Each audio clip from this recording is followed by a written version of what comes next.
సోమవారం రాత్రి 8 గంటలకి పావని అనే అమ్మాయిని ఆమె భర్త Appalaraju Vijayapuri south hospital government హాస్పిటల్కి తీసుకొచ్చారు.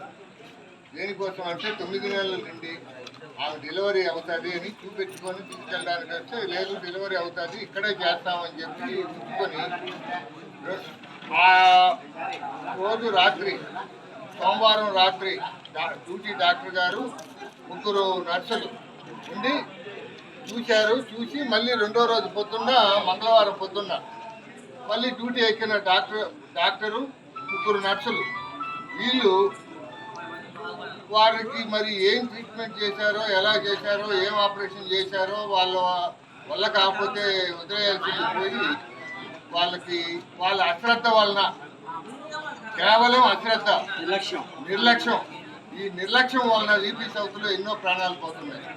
ఇలాంటి ఉన్నత అధికారులు దీన్ని దృష్టిలో పెట్టుకొని వాళ్ళు కావాలని చెప్పి అడిగి మేము తీసిపోతామండి ప్రైవేట్ హాస్పిటల్కి తీసుకెళ్తాం లేకపోతే ఇంకో గవర్నమెంట్ హాస్పిటల్కి తీసుకెళ్తాం పెద్ద హాస్పిటల్కి తీసుకెళ్తాం మా పిల్లల్ని మేము చూసి పెట్టుకుంటాం అంటే కూడా ఇవ్వలేదట.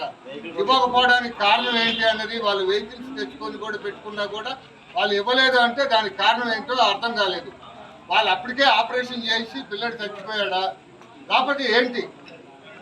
రెండోది ఇక్కడ రెసిడెన్షియల్గా డాక్టర్లు ఉండకపోవడం, రెసిడెన్షియల్గా స్టాఫ్ ఉండకపోవడం, ఎవరు కాంట్రాక్ట్ బేసిస్ మీద వచ్చి ఎలాంటి అర్హత లేకుండా గవర్నమెంట్ ఉద్యోగం చేసి వాళ్ళు ఏమైనా ఆపరేషన్ చేశారా ఏంటి అన్నది ఉన్నతాధికారులు అర్జెంటుగా తేల్చవలసిన విషయం ఉంది. ఈ మత్స్యకారుడికి జరిగిన అన్యాయానికి ఈ గవర్నమెంట్ హాస్పిటల్ తప్పనిసరి బాధ్యత వహించాలని ఈ డాక్టరు ఈ నర్సులు అందరూ బాధ్యత వహించాలని చెప్పి ఈ ఊరు తరఫున తెలుగుదేశం పార్టీ తరఫున ఈ మత్స్యకారుల తరఫున మేము కోరుకుంటున్నాము. దీంట్లో ఎలాంటి పొరపాటు జరిగినా మేము ఊరుకుండే పనే లేదు. కాబట్టి ఈ అప్పలరాజుకి వాళ్ళ కుటుంబానికి న్యాయం చేయాలా, దోషులైన వాళ్ళని శిక్షించాలని చెప్పి ఉన్నతాధికారులు మేము కోరుకుంటున్నాము. దీన్ని తక్షణమే వెంటనే అమలు చేసి ఇక్కడ రెసిడెన్షియల్ డాక్టర్స్ని పెట్టాలని చెప్పి మేము డిమాండ్ చేస్తున్నాము.